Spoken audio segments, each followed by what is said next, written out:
दुनिया के सबसे बड़े डेजर्ट में ठीक इस जगह पर जहां मीलों दूर तक ना कोई शहर आबाद है, ना कोई बस्ती और हत्ता के कोई झोपड़पट्टी तक मौजूद नहीं है, यहाँ सैटेलाइट इमेज से एक अजीब पैटर्न बना देखा गया।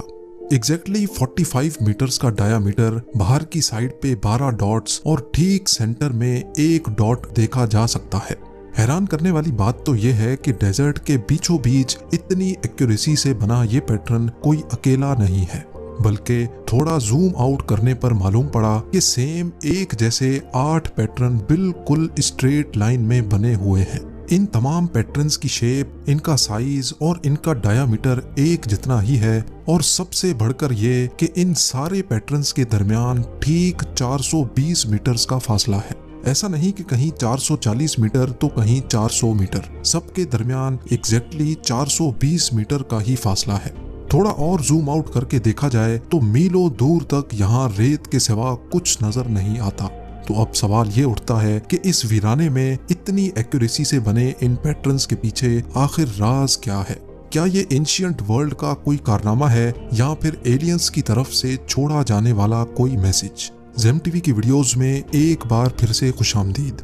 नाजरीन, अफ्रीकन सहारा दुनिया का सबसे बड़ा डेजर्ट है, इतना बड़ा कि इसके अंदर इंडिया जैसे 3 मुल्क और पाकिस्तान जैसे 11 मुल्क फिट आ सकते हैं। 92 लाख स्क्वायर किलोमीटर पे फैला हुआ सहारा इतना बड़ा है कि इसकी एक साइड रेड सी को, दूसरी मेडिटेरेनियन सी और तीसरी साइड अटलांटिक ओशन पे लगती है। बड़ा होने के साथ साथ अफ्रीकन सहारा बहुत सख्त हालात से दोचार भी रहता है। दिन के वक्त 50 डिग्री सेल्सियस जितनी आग बरसाने वाली गर्मी तो रात को टेम्परेचर फ्रीजिंग पॉइंट से भी नीचे चला जाता है। इन हालात को अगर बर्दाश्त कर भी लिया जाए तो पानी की शॉर्टेज और खुश्क हवा यहाँ इंसान को जीने नहीं देती। यही वजह है कि सहारा में जो भी शहर आबाद हैं वो पानी के करीब करीब हैं और बाकी सारा का सारा एरिया बिल्कुल वीरान रहता है। ये गोल पैटर्न्स भी सहारा के ऐसे ही एक वीरान एरिया में देखे गए थे। सहारा का ये हिस्सा अल्जीरिया में आता है, जहां इन सलाह नाम की एक छोटी सी बस्ती से भी 160 किलोमीटर डीप में जाकर ये पैटर्न्स मौजूद हैं। क्रिस्टोफ हॉबरसन नामी एक प्रोड्यूसर ने पहली बार 2021 में गूगल अर्थ पर जब इन सर्कल्स को देखा तो उसने इनकी गहराई में जाने का फैसला किया। सबसे पहले तो ये जानना था कि आया ये असल में ग्राउंड पर मौजूद हैं या ये कोई सैटेलाइट की खराबी की वजह से इतने एक्यूरेट पैटर्न्स शो हो रहे हैं। लिहाजा इस मसले को सुलझाने के लिए क्रिस्टोफ ने उस कंपनी से राब्ता किया जो गूगल के लिए सैटेलाइट से फोटोज खींचती है। मैक्सार टेक्नोलॉजीज के सीनियर डायरेक्टर ने कंफर्म किया कि ये सैटेलाइट का कोई ग्लिच नहीं बल्कि ये सर्कल्स असल में ग्राउंड पर मौजूद हैं। ये इंफॉर्मेशन मिलते ही पहला शक तो दूर हो गया। अब इन पैटर्न्स की असल हकीकत मालूम करने के लिए आर्कियोलॉजिस्ट्स, अल्जीरियन एक्सपर्ट्स, ऑफिशियल्स और कई टूर ऑपरेटर्स से राब्ता किया गया, लेकिन किसी को भी इन सर्कल्स का आइडिया तक नहीं था। ये अजीब दिखने वाले एक ही लाइन में इतनी सफाई से बने पैटर्न्स हर कोई पहली बार देख रहा था।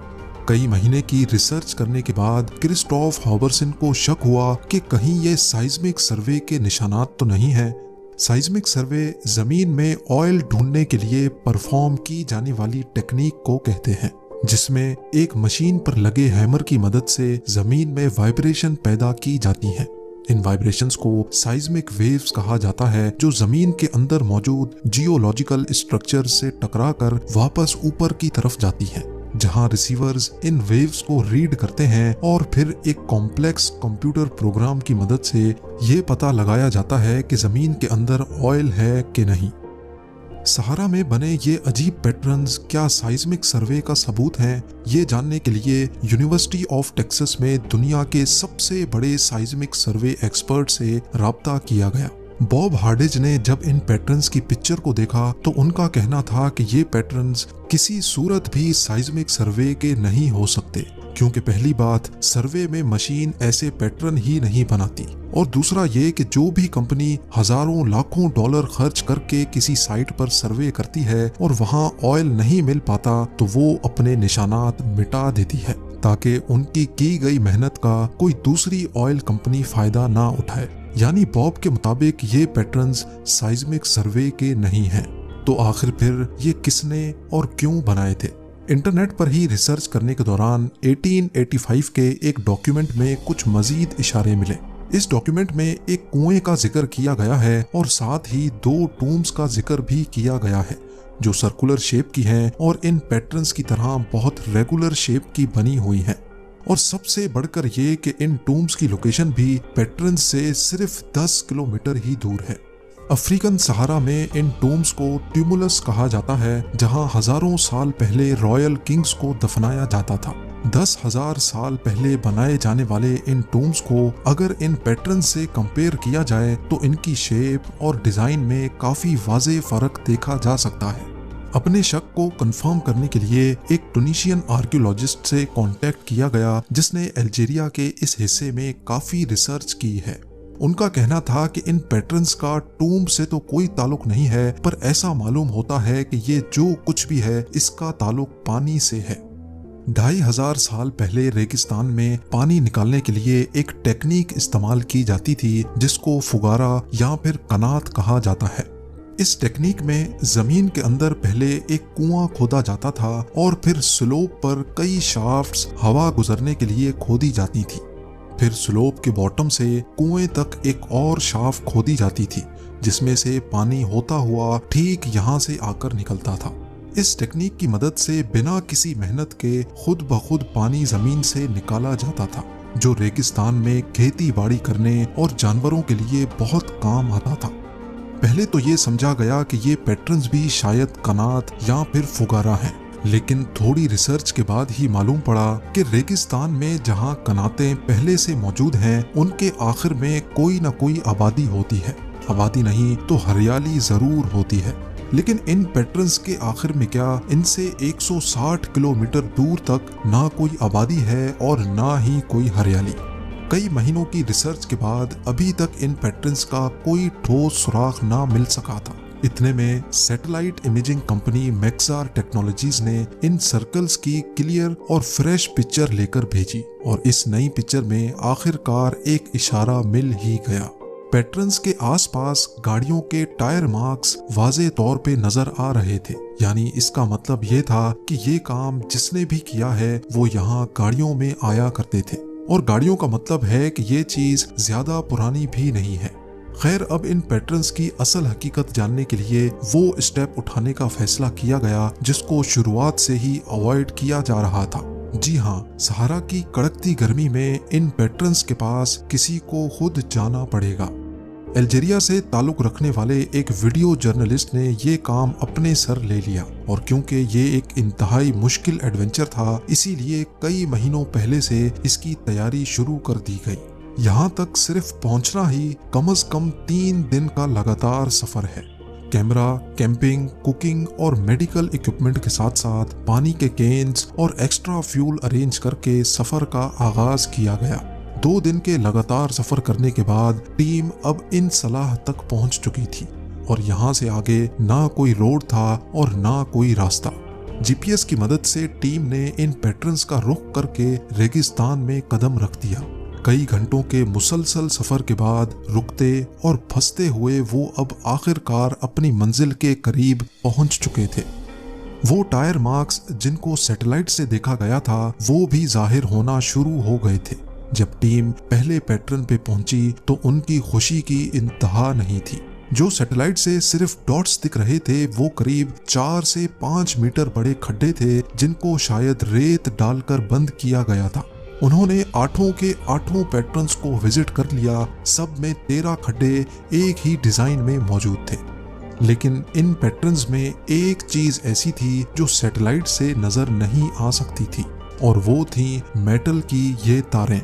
कुछ मेटल वायर्स को जमीन के अंदर से निकलते देखा जा सकता था, जिनमें से कुछ तो ऐसी थी जिनमें रबड़ स्लीव अभी तक चढ़ी हुई थी। अभी इन वायर्स का मामला किसी के समझ में आता कि वहां से एक अटैचमेंट स्ट्रिप मिली।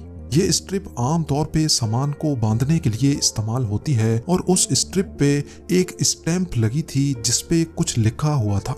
जब उसको ट्रांसलेट किया गया तो मालूम पड़ा कि ये स्टैंप एक्सप्लोसिव और एम्यूनेशन बनाने वाली कंपनी की थी। जी हाँ, इन खड्डों में डायनामाइट था।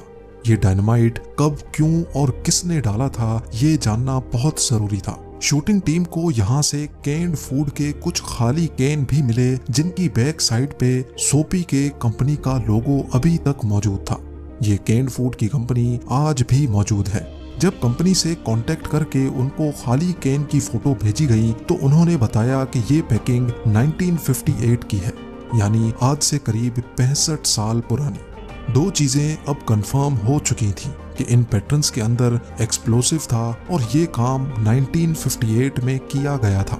लेकिन ऐसा करने की असल वजह क्या थी, ये जानने के लिए लोकल डेजर्ट गाइड से राब्ता किया गया, जिन्होंने शायद कभी यहाँ तक पहुँचने में किसी की मदद की हो। एक डेजर्ट गाइड ने बताया कि उसके वालिद भी एक डेजर्ट गाइड हुआ करते थे। जब उसके वालिद से इंटरव्यू किया गया तो उन्होंने बताया कि 1958 के आसपास जब वो जवान हुआ करते थे, तब एक कंपनी के कुछ लोगों ने यहाँ खुदाई का काम किया था। वो अपनी गाड़ियों में आए थे और कई महीने यहाँ रहने के बाद वापस चले गए। इस गाइड को उस कंपनी का नाम सही से याद नहीं था, पर जहन पर जोर डालने के बाद उनको आखिरकार याद आ ही गया।